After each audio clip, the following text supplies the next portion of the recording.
Bonjour mes chers élèves et soyez les bienvenus dans une nouvelle séance de l'écrit. Et aujourd'hui, on va travailler sur les péripéties de la parure, adaptation théâtrale de la nouvelle de Guy de Maupassant, La parure. Notre cours est destiné aux élèves de la deuxième année du cycle secondaire collégial.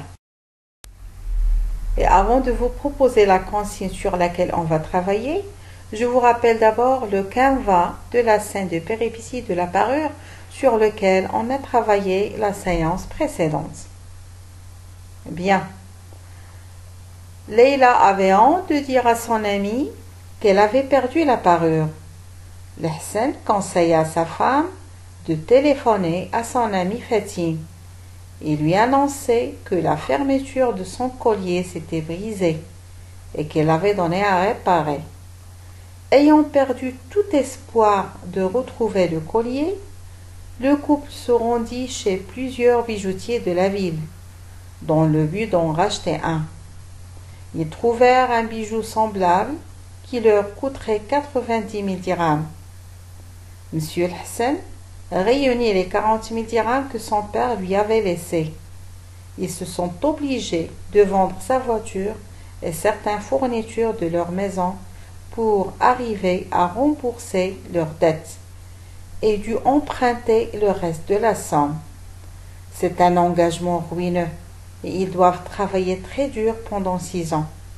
Le couple s'était épuisé et Leïla en avait perdu tout l'éclat de sa beauté.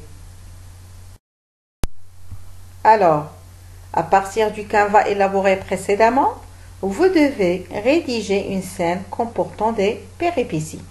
Et pour le faire, vous devez introduire un événement imprévu dans le déroulement de l'action. Imaginez une conversation qui fait avancer l'histoire, développer une ou plusieurs péripéties et soigner la typographie de la scène de théâtre. Très bien. Je vous propose maintenant la scène de péripéties qu'on a réalisée ensemble en classe. Scène 3 de péripéties de la parure.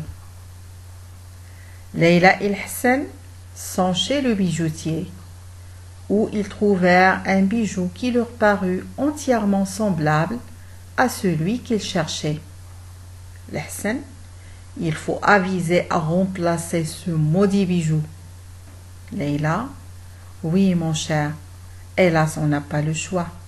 Mais comment dire à Fatine que j'ai perdu la parure? Je n'ose pas lui révéler la vérité amère. Hassan, j'ai une idée. Tu lui téléphones tout de suite et tu lui annonces que la fermeture de son collier s'était brisée et que tu l'avais donné à réparer. Leïla, oh génial! Merci mon mari. Tu es mon ange gardien. Vraiment, sans ton soutien, je suis perdue. Hassan, s'adressant au bijoutier, « Bonjour monsieur », montrant au doigt le bijou.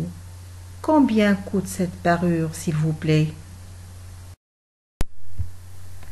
Le bijoutier, « Elle vaut 98 000 dirhams. Je vous la laisserai à 90 000, si vous vouliez l'acheter, bien sûr. » Hassan, hésitant, « On le prend, mais pouvez-vous nous laisser un délai de 3 jours pour assembler le prix du bijou? » Le bijoutier, après un grand silence. « D'accord, mais 3 jours, pas plus. » Hassan, marché conclu. Donc, d'ici 3 jours, vous aurez le prix. Parole d'honneur. Monsieur Hassan réunit les 40 000 dirhams que son père lui avait laissés. Ils se sont obligés de vendre sa voiture et certaines fournitures de leur maison pour arriver à rembourser leurs dettes et dû emprunter le reste de la somme.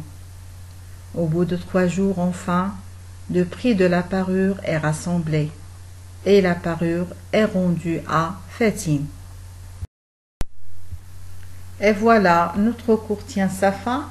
Merci beaucoup pour votre attention et je vous donne rendez-vous la prochaine séance. À très bientôt.